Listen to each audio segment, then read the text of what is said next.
Olá, aqui é Marcos Pavione, eu sou cardiologista intensivista, diretor técnico da Santa Helena e vou estar falando para vocês um pouquinho sobre como manejar os pacientes graves que a gente tem na urgência, na enfermaria, né? O nosso foco vai ser na população adulto, ok?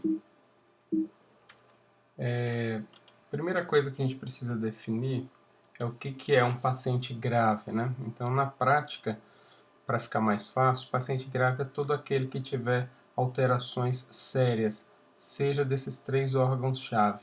O cérebro, né, que aí ele vai ter problemas de rebaixamento de nível de consciência, está mais desacordado, mais confuso, falando coisa com coisa, ou tendo crises convulsivas. Pacientes com problemas, né, respiratórios, aí nós estamos falando aí da parte pulmonar, né? Pode ser por cansaço, pode ser por frequência respiratória alta, pode ser por queda de saturação. Pacientes que vão estar com alterações do coração, né? Sejam eles uma frequência cardíaca muito alta ou muito baixa, seja ele com a pressão muito baixa, né? Que a gente vai avançar lá na frente, falar um pouco sobre o quadro de choque. Choque, geralmente a parte do coração pode ser coisa séria, como sepse, infecção, pode ser hemorragia, né? Alergia a algum remédio. A gente vai falar também dessa parte do coração e circulação, as emergências hipertensivas, né, no caso das grávidas, tá? E raramente a gente vai ter aí, né, acontecendo algum infarto ou tromboembolismo pulmonar que também vão afetar a parte circulatória. De qualquer forma, esse que é o foco. Coisas graves é coisas que afetam o sensório do paciente, cérebro, coração e pulmão, tá? Então vamos lá. Para eu identificar quem está grave, eu vou utilizar os famosos, né, sinais de gravidade, onde eu vou utilizar os sinais vitais, tá? Vamos só dar uma revisadinha aqui dos sinais vitais normais, né, o básico do básico aí, frequência cardíaca entre 50 e 100, frequência respiratória entre 10 e 20, saturação tem que ser maior ou igual a 94 em ar ambiente, a pressão sistólica normal ela tem que ser entre 90 a 140, a temperatura entre 35 e 37,5 no máximo, tá? 37,4.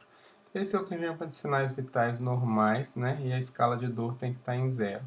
É óbvio que a gente tem mais formas de avaliar, né? Quando eu disse para vocês que grave é alguém que está com nível de consciência alterado, se eu não aprender a avaliar nível de consciência, eu também não vou aprender a avaliar o paciente grave. Então, pacientes que estão com alteração do nível de consciência, por exemplo, pela escala VDN, pacientes que estão alertas, conversando com você, eles estão bem, e os pacientes que você estimula mesmo a dor, né, eles não respondem a nada, esses pacientes estão muito graves. Como é que eu estimulo dor nos pacientes? Geralmente eu vou comprimir essa região supraorbitária, onde está saindo um nervinho aí, fica apertando durante um tempo, não precisa de ficar apertando forte não, que o paciente geralmente reclama de dor. No ângulo da mandíbula, né, que é aquele cantinho ali do ângulo da mandíbula, e quando eu aperto o leito ungueal também fico segurando durante um tempo, isso aí provoca dor. E aí se o paciente reage à dor, ele é melhor do que não reagir a nada, né? Então a escala VDN seria AVDN, hoje no sistema MV a gente consegue utilizar tanto a escala VDN quanto a escala de Glasgow, né, com os valores aí do que é leve, moderado, do que é grave, ok? A gente tem que entender também que quando eu olho a diurese, por isso que ela está lá naquela tabela de alerta precoce, a diurese me informa muito se tudo vai bem, né? Geralmente uma diurese acima de 50 ml a cada hora significa que tudo está correndo bem com o circulatório desse paciente, porque o rim ele a resposta final, o excesso de líquido está sendo eliminado ali, né? E também outra forma é avaliar a perfusão, que às vezes a gente se esquece, que é palpar os pulsos e ver se a mão está gelada, se a mão está fria, né? O normal é a mão estar quentinha, e o normal também é quando a gente aperta a ponta do dedo do paciente e solta, que a cor ela volte em no máximo 2 segundos, tá? Se a cor começa a demorar a voltar, fica meio pálido ali por mais que 3, 4 segundos, isso daí geralmente é sinal de má perfusão, é um indicativo de que o paciente está em choque, né, que é um quadro grave que a gente vai ver ali na frente. Bom, na maternidade a gente ainda tem alguns sinais de alerta, né, para pacientes tão graves. Então, o paciente que chega em trabalho de parto em curso, na urgência, quer dizer, ele está com a bolsa estourada, cólicas, né, já intensas, né, na fase avançada do trabalho de parto, tem que correr com ela para o centro cirúrgico, porque a gente está diante de uma emergência, né? Não dá para ficar esperando a fazer toda a admissão, tem que tomar cuidado. Pacientes que na hora da ausculta, né, do BCF, eu percebo que está fora desses valores de normalidade, quer dizer, uma frequência cardíaca menor que 110 ou maior que 160 no bebê, mostram que ele está sofrendo, né? Então eu tenho que ficar mais atento que esses pacientes são graves.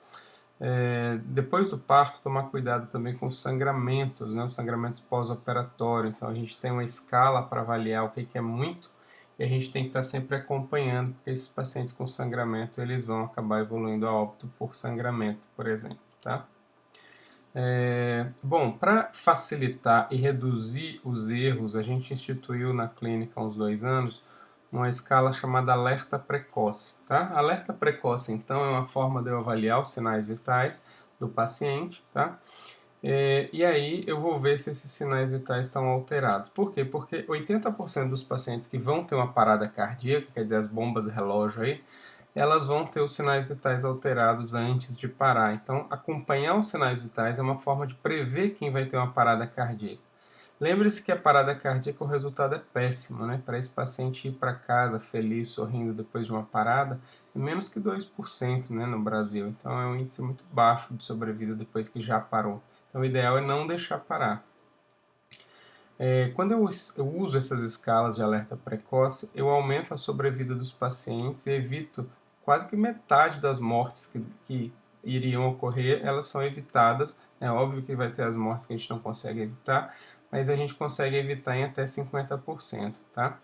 E a gente consegue, com esses sinais de alerta precoce, usando corretamente, a gente reduz o chamado médico, né? Apesar de 30% das pacientes apresentarem alteração no decorrer da internação, o médico vai ser chamado para uma urgência mesmo em menos de 1% dos casos. Então, a gente deve estimular o uso do alerta precoce. Ok, então quando que na lista de alerta precoce a gente considera que é grave? Geralmente quando um sinal vital está alterado, só a frequência cardíaca está um pouco alta, está 110, ou só a frequência respiratória está um pouco alta, está 22, eu vou ficar alerta, né? Vou comunicar à enfermeira, né? No máximo 2 sinais vitais a enfermeira já está vendo, que a gente chama de amarelo. Mas se os sinais vitais estiverem na faixa vermelha, né, que é a faixa de gravidade, aí precisa mesmo de chamar o médico. Geralmente 2 ou mais sinais vitais, a chance de algo dar errado aumenta a mortalidade em mais que 10 vezes, né? Então precisa de ter uma avaliação mais de perto. Então, para isso que existe lá o protocolo de alerta precoce, que vale a pena todo mundo conhecer bem. Aqui está um exemplo de uma paciente, se vocês olharem lá em cima, a frequência cardíaca ela vinha de 210, né, e ela foi caindo aqui no decorrer do tempo para 186, mas muito pouco, mostrando que ela não está bem. Frequência respiratória muito alta, a pressão sistólica muito baixa, né, tudo no vermelho aqui, tá? E essa paciente mantendo, né, ainda a temperatura adequada, mas não estava apresentando febre nesse momento, tá? Mostrando que pacientes graves não necessariamente estão com febre, no caso de sepsis, esse era um quadro de sepsis. Estava saturando bem com oxigênio e ficou meio sonolenta. Veja que isso aqui mostra, né, alteração de nível de consciência, tá? Não estava sentindo dor, a glicemia baixa, né? Ela estava apresentando hipoglicemia e a diurese ausente. Olha como a diurese aqui mostra, né, o paciente grave, né? Então, esse pacote aqui mostra um paciente em choque, um paciente grave que precisa de alerta, precisa de cuidado. Vocês vão ver depois que depois dos cuidados como isso daí evoluiu.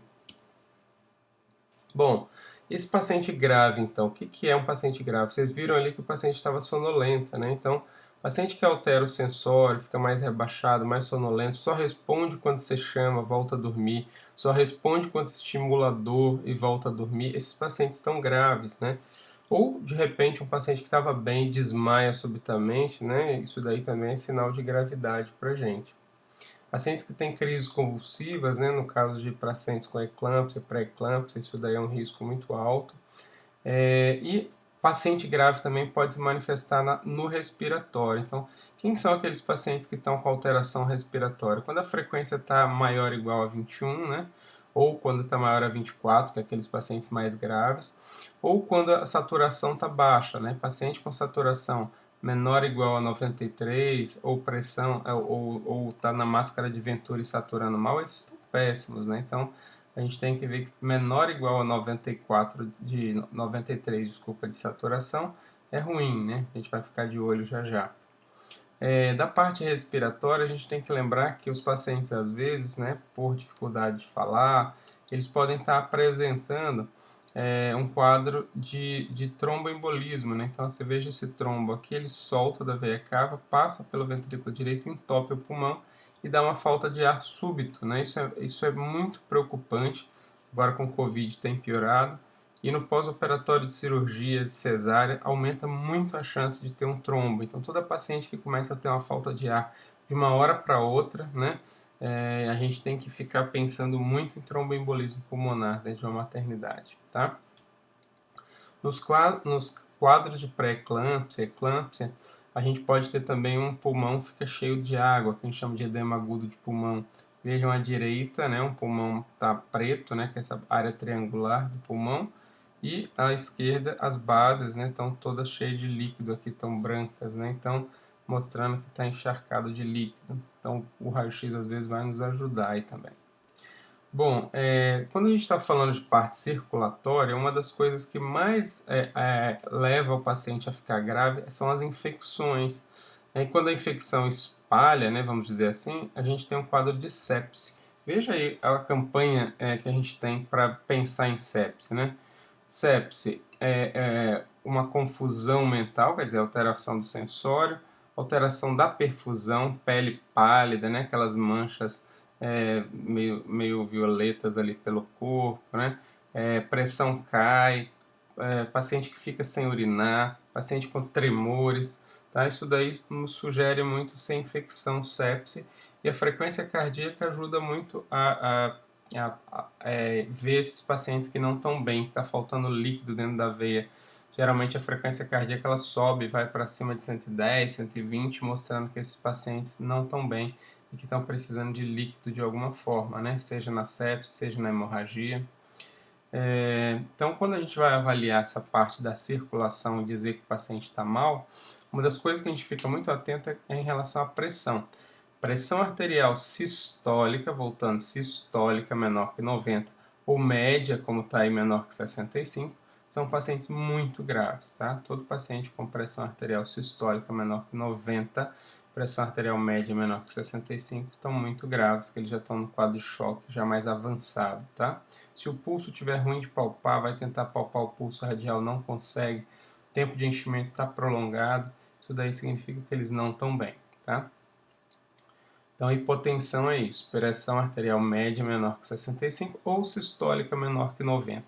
Ou ainda, né, lembrar daqueles pacientes que às vezes eles estavam com a pressão muito alta, né, o paciente estava com a pressão agora há pouco de 160, 180, e agora ele está mal e a pressão despencou para 120. Então, quer dizer, toda vez que a pressão cai 40, né, de uma hora para outra, principalmente naqueles pacientes hipertensos, isso pode significar um quadro grave mesmo de choque ou de queda de pressão súbita. Sempre que a gente estiver pensando nesses pacientes com hipotensão intensa, a gente tem que estar passando pela nossa cabeça. Se a pressão está baixa ou ele está em choque, esse choque pode ser uma sepse, tudo, pode ser uma hemorragia, tá? Então, de repente, esse paciente está sangrando, tem que procurar, ou uma anemia severa, mas geralmente esses pacientes estão mais com hemorragia ou com a sepse, tá?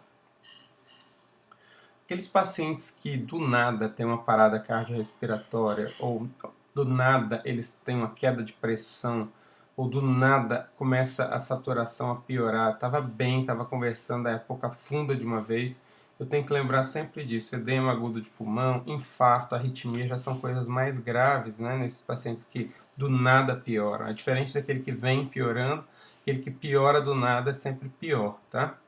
Então, esse colapso circulatório súbito, né, cai a pressão, a frequência cardíaca sobe, Pode ser isso aqui, por exemplo, um trombo enorme, né? Esse aqui é um coágulo dentro do pulmão, tampando as duas artérias pulmonares. Isso aqui vai levar o paciente a ter um quadro de choque cardiogênico, risco de morte alto.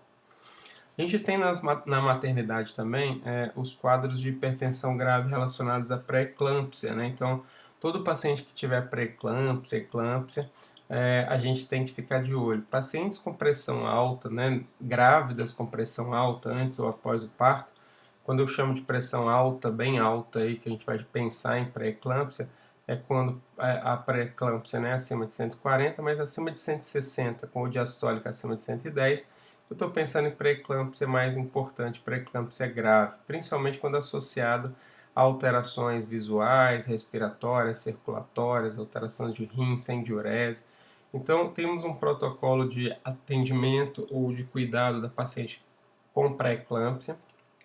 Então, lá é interessante dar uma lida para entender o que é pré-eclâmpsia e eclâmpsia, tá? Geralmente nos pacientes com pressão alta, acima de 140 na maternidade, é recomendado sempre fazer uma proteinúria. Hoje os enfermeiros já fazem a proteinúria beira-leito, né?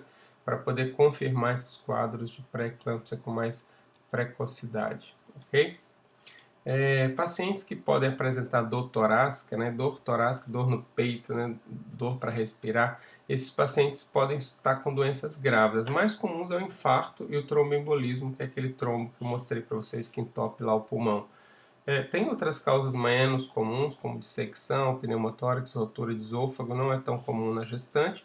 A gente vai estar pensando sempre nas causas mais comuns, que é o infarto e o tromboembolismo. Por isso que a gente adquiriu recentemente um aparelho de eletrocardiograma, né? Em breve a gente vai estar aí treinando vocês para usar, para a gente fazer nesses pacientes que têm colapso súbito, pacientes com dor torácica, já ir adiantando o eletrocardiograma até a avaliação médica, tá? O eletrocardiograma, então, ele vai ser importante nessas situações, né?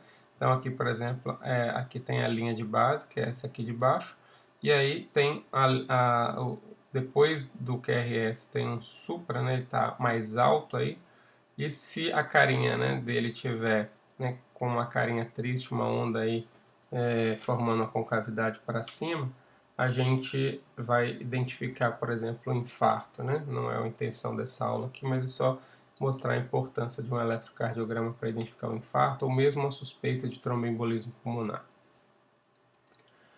Lembrando disso, né, que toda vez que o paciente está urinando menos que 30 ml hora, toda vez que o paciente tiver meio ml quilo hora ou menos que 30 ml por hora, urina alaranjada, concentrada, esse paciente provavelmente não está bem, tá? A gente vai chamar isso de oligúria, né, urinando pouco. Bom, lembrar que na maternidade, né, nós temos a definição lá de hemorragia, e hemorragia quando está sangrando muito, né, moderado ou importante aí, a gente chama sangramento importante quando o paciente está apresentando um sangramento de 2 absorventes grandes, né, do tipo noturno, em 30 minutos já enche, ou encontra-se uma poça no lençol, como esse da foto aí, maior que 50 centímetros, ou o peso do lençol, né, tirando o peso próprio do lençol, né, um peso do lençol acima de 500 gramas, mostrando que esse paciente sangrou mais que meio litro, ou hemorragia com sangue escorrendo pelo chão. Toda vez que a gente encontrar esses sinais aqui, a gente vai tratar como hemorragia grave, né? A gente vai ver que a enfermeira já pode ir adiantando alguns exames, né? Porque provavelmente vai precisar de transfusão, de cirurgia, de urgência. Então já tem algumas coisas que a gente pode ir fazendo. Bom, para que a gente diagnostica então sepse? Por exemplo, no quadro de infecção, para que esse desespero de ficar vigiando frequência cardíaca, respiratória, temperatura, porque a sepse mata muito rápido, né? 50% das pacientes morrem em menos de 24 horas, 75% em menos que 9 horas no caso de estrepto, ou seja, no caso de estrepto chega em 2 horas ter mortalidade, então tem que diagnosticar precocemente para fazer o tratamento, ok? Bom, o que eu faço quando eu encontro um paciente grave, né? Então, o que eu faço quando eu encontro um paciente grave? Bom, a primeira coisa que a gente vai fazer é a impressão inicial, tá? Então, eu vou dividir essa aula em duas partes e a gente vai trabalhar o que fazer. A primeira parte, então, foi como identificar o paciente grave. Agora nós vamos falar sobre o que fazer quando identifica um paciente grave, ok? Então eu vou encerrar.